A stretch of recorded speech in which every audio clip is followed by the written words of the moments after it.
Chapitre 12. Estella est harcelée. Lorsqu'Archie suivit le regard de Benny, il aperçut la petite fille qu'ils avaient rencontrée la veille. Il fronça les sourcils. Pendant ce temps, Estella les observait en applaudissant avec les autres enfants. Lorsqu'elle réalisa qu'Archie et Benny fixaient intensément son regard, une lueur d'excitation indéfinissable brilla dans ses yeux d'une clarté cristalline. Jamais elle n'aurait imaginé les rencontrer ici. Même si elle ne les avait vus qu'une fois, elle ne pouvait pas comprendre pourquoi elle semblait s'intéresser à eux. Cependant, Archie et Benny détournèrent les yeux alors qu'elle continuait de les fixer.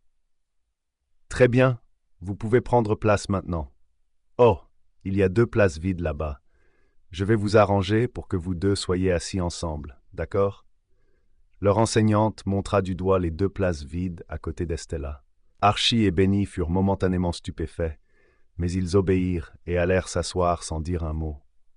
Les yeux d'Estella s'illuminèrent en voyant les 2 garçons s'installer à côté d'elle. Elle les observa avec impatience, mais bientôt, une vague de déception l'envahit. Ils sont assis juste à côté de moi, mais pourquoi ne me saluent-ils pas?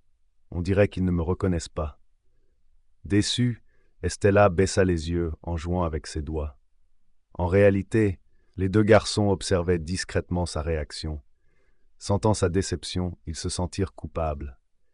Serrant les poings, Archie se rappela à lui-même et à son frère. « Papa nous a abandonnés et a eu un autre enfant avec une autre femme. Il a même maltraité maman. Nous ne devons pas lui parler car c'est son enfant avec une autre femme. Sinon, nous blesserons sûrement les sentiments de maman. » Benny acquiesça solennellement. « Oui, on devrait l'ignorer. » Ainsi, les 2 garçons restèrent assis pendant toute la classe et ne jetèrent même pas un regard à Estella. Sentant l'indifférence des 2 garçons, Estella n'osa plus jeter le moindre coup d'œil vers eux. Après la classe, plusieurs filles se précipitèrent pour jouer avec les 2 garçons. Elles admirèrent non seulement la beauté des 2 frères, mais partagèrent également leurs jouets avec enthousiasme. Le sociable Benny s'entendait bien avec les autres, riant joyeusement.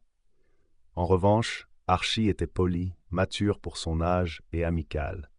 Voyant les sourires rayonnants des 2 garçons, Estella trouva subitement le courage de les saluer à nouveau. Cependant, tous les autres enfants entourèrent les 2 garçons et la repoussèrent de sa place. Une des filles fit même la grimace en la bousculant et railla. « Petite muette, dégage! Tu ne peux même pas parler, alors à quoi ça sert que tu te presses avec nous ici? Ne gâche pas notre fête, d'accord ?» Prise au dépourvu, Estella perdit l'équilibre et tomba en arrière.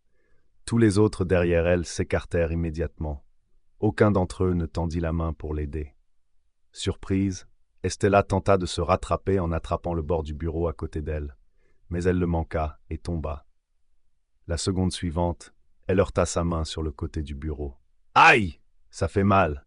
Estella s'affala sur le sol, fronçant les sourcils de douleur. En même temps, des larmes commencèrent à couler de ses yeux. Pendant ce temps, les autres enfants autour d'elle ne firent rien et observèrent simplement. Quelques filles se couvrirent la bouche pour étouffer leur rire. Estella avait été renfermée en classe, depuis toujours. Étant muette, elle n'avait presque pas d'amis. Néanmoins, elle était aussi douce qu'une poupée. Même si les filles ne l'appréciaient pas, elle était bien aimée par la plupart des garçons. Ils la traitaient même comme une princesse. En réalité, les garçons, d'ordinaire agiles comme des singes, avaient tendance à se discipliner en sa présence. Inutile de dire que les filles étaient vertes de jalousie à cause de cela. Tammy, qui l'avait poussée plus tôt, ne manquait jamais l'occasion de la harceler.